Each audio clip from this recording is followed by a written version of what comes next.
and especially I want to give a big thanks to Kevin and Emma for supervising this 10-week project. You've been tremendous help between hosting meetings and dealing with my funny MATLAB code and all that kind of crack, so big thank you to you. So anyway, my project's involved modelling the Magnus effect, which is it's a very physics-based project, a lot of ODEs, so it's been good fun.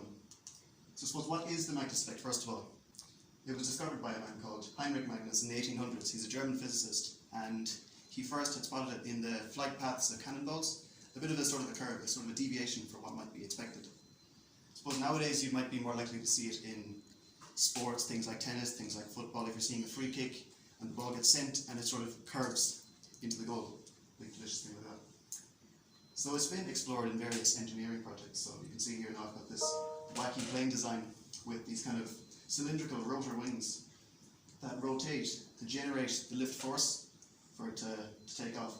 This design mightn't have come into fruition, but this Japanese wind turbine has been designed to pick up wind that might be at slower speeds than you would use for regular fan turbines. So the wind would pass through these rotors, and then this spinning would generate a force which would turn the whole turbine. So I'll flick ahead there. So what causes the Magnus effect? So we have here some crude diagram of some circular body moving through some fluid. So I just have it stationary and the fluid is moving relative to the body. So with the rotation, one side of the fluid is sort of interrupted and slowed down, creating a high pressure zone by Bernoulli's theorem. Whereas on the other side, the flow is dragged with the ball, which increases the speed and decreases the pressure. So in total you get these two regions that sort of end up pushing the ball upwards, or is it clockwise, or whatever it is. So then you create this kind of upward Magnus force. And I suppose it sort of gets created by necessity because of Newton's second law. The way the body is exerting a force on the air, so then in turn the air must exert a force on the body. So being a second year maths student, I'd had come into this fairly cold, so I did have to go over a couple of practice problems, a couple of papers, things like that. A paper I did very much enjoy is this particular paper here. It's been very handy for looking at results, very thorough, very easy to read. So it's been a fantastic source. I also learned how to use MATLAB's ODE45 solver, I'm sure many of you have worked with it before. But basically it takes some ODE, it uses the Runge-Kutta algorithm. It takes some ODE, it looks at the information on the slope, makes some step, looks at the slope, makes some step, looks at the slope, and so on, almost taking like a blind man's path through the function, getting a nice approximation. So after I've covered all that, then the aim was to model a sort of a spinning ball, as though you were taking some soccer shot and get a model of that spinning force. So yeah, the couple of bits I studied in weeks 1 and 2 anyway, I covered a lot of this was fairly sort of like a tourist's introduction to these topics. So I covered a thing called dimensional analysis, which is, I suppose, related to quantities and the dimensions that make them up. So I dealt with deriving the lift and drag force equations, just for myself personally, finding dimensionless products or dimensionless groups. I suppose it's good to touch on the concept of something being dimensionless. So a good example would be maybe the radian, which is measured as the arc length per radius, which would be meter per meter. That's why you end up with no dimension afterwards. And then using that, you can work on non-dimensionalizing the ODE, which sort of removes a bunch of parameters, maybe reduces it down to 1 parameter, 2 parameters, makes it easier to work with.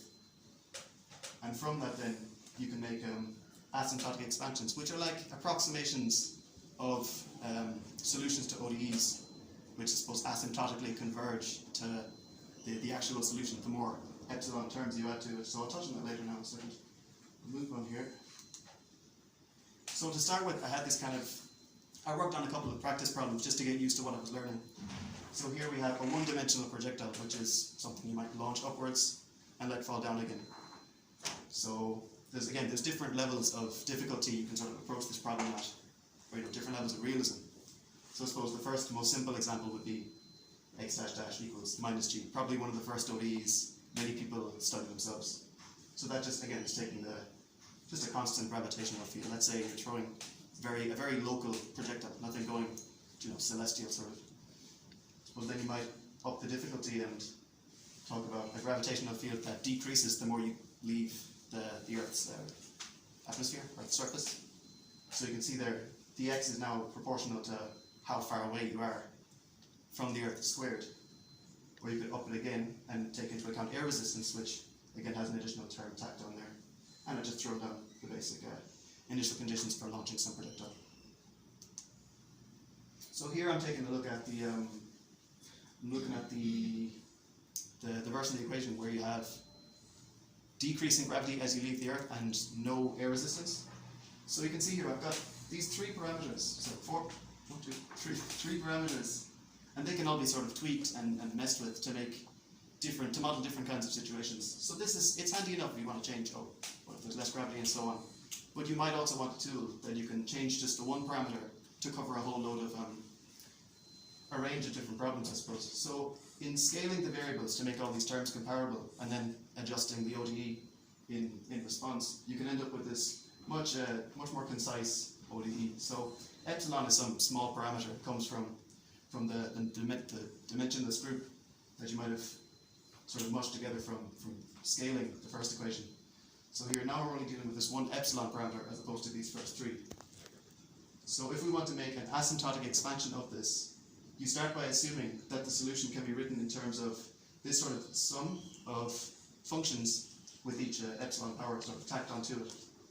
So you do that for the regular answer, the answer function, I suppose, and then you do it to the right-hand side of the ODE, and you sort of expand that with a Taylor series. So once you have that done, you can sub in for each u. You can sub in this that series, and you suppose you don't need to use all the terms just as much as you want. Let's say if you only want to find some solution up to epsilon squared, you'd only put in enough so that you're covering all of these epsilon squared terms. So you rewrite the whole ODE in this sort of expanded form, and then solve for each of these functions individually using, I suppose, the little mini ODEs that crop up as you match these terms. So click on there. So this is the asymptotic expansion that I sort of had found for this particular ODE. So you can see, as epsilon is reasonably big, these approximations aren't too accurate compared to the ODE 45 solution, and the error is reasonably large too. But as epsilon grows smaller, you can see that these terms sort of converge towards the ODE 45 solution. But of course, the more terms you have, the faster it's going to converge. That's why the blue term seems to approximate the green function quicker, I suppose. So I've done the same thing here. This is for the same ODE with air resistance included. So again, same scaling, come up with some function. I've only written this to order epsilon just because I think I might have messed up the maths somewhere on it, so I've kept it as this for now. So I've gone from far more parameters to I've just reduced them to the two parameters here. I've fixed alpha for this, and I'm going to jump through a couple of values of epsilon. Again, you can see the smaller epsilon is, the closer your asymptotic approximation is going to be to the ODE 45 solution. So yeah, that's delicious. And if you wanted to quantify how fast these expansions converge to the ODE 45 solution, you can make a plot like this which deals with the root mean squared error, which is basically like a standard deviation but for function error. So I have it plotted here on a log-log plot, and you can see that the slope on this blue line compared to this red line, this slope, it decreases much faster than the red line. So this is the order 1, this is the order epsilon. So as expected, the error does reduce much faster on the order epsilon function as opposed to the top one, the first one. And then this again, the same plot, but for the air resistance function. So again, nice little plot. You can sort of measure that slope compared to the other two, see how fast they converge. That's harmless enough. So now we're on to the meat of the problem, the soccer ball trajectory. So here I'm just assuming that you're taking some free kick and defining the spin in terms of these three axes, the L, V, and L cross V. So you start with some force-sum equation, and I suppose the actual spin of the ball is hidden behind these C terms here, these drag coefficients. So I've sort of brushed them under the rug and just assumed some values for them. So yeah, and again, I did a little dimensional analysis just to verify that formula just for myself, I suppose. And I'll just make a note of this here. You can sort of change the coordinates so that the kick is mainly in the y direction just by rotating the axis, and it doesn't, I suppose, without loss of generality is what they say. That's how it's not. A lot of maths brushed under the rug here. I'm just going to rapid fire through this. So this comes from trigonometry, this comes from the hypotenuse adjacent stuff. So that all gets subbed into the force-sum equation, and you get this lovely, lovely nonlinear ODE. And I've gotten rid of these the sort of drag forces and replace them with these K terms just to make things a little shorter, I suppose. And again, we have a couple of initial conditions. That's harmless enough. So now we've done what we've done for the. So we've done to this what we've done for the projectile problem, where we've done a bunch of grouping, done a bunch of scaling, reduced the problem into something a bit more concise, but there's much less parameters to be dealt with. So you have this epsilon term which comes from some grouping. I think it's to do with drag and to do with the expected kick distance. So that's all well and good. We've got scaled initial conditions. And again, this problem isn't solvable analytically. So the best we can do is to find some approximation or to go about this using OD45. And so the results of this are some more delicious plots we have. So you can see as epsilon gets smaller, you're sort of approximating the OD45 solution, which is accepted to be about as correct as you can get. So that's all fine. And now we have just a 3D plot. This is all still non-dimensionalized, so you can see that even though the kick is traveling about a meter, 2 meters, even though the kick is traveling 2 non-dimensional meters, the swerve is still going to be about 1.5 in these units, which seems a bit off if you're thinking about kicking a football. If you kick it straight ahead, it's not going to go zoom like diagonal that way. So you want a way to sort of unscale these variables. Here I just added a list of just typical parameters that I use just for plotting this equation. And again, you can see the order 1 solution here is a little bit off compared to the order epsilon or the order epsilon squared, which tend to approximate the OD45 function a bit closer. So this now is the sort of rescale, the unscaled version of the non-dimensional plot, which now you can see travels about 30 meters this way, and the swerve only comes to about 4 or 5 meters if you're covering this only like 10, 20 meters of distance. So I suppose what can we take away from this? We've taken some really ugly ODEs, done some nice approximations to them, compared them with OD45. I suppose they're quite accurate, so you might not need this exact solution with millions and millions of terms. If you can find some tasty approximation, then you're happy out, happy out. So yeah, I think that's about it. This has been a very fun 10 weeks. You've been great crack to hang around with. So, and again, thank you all for listening.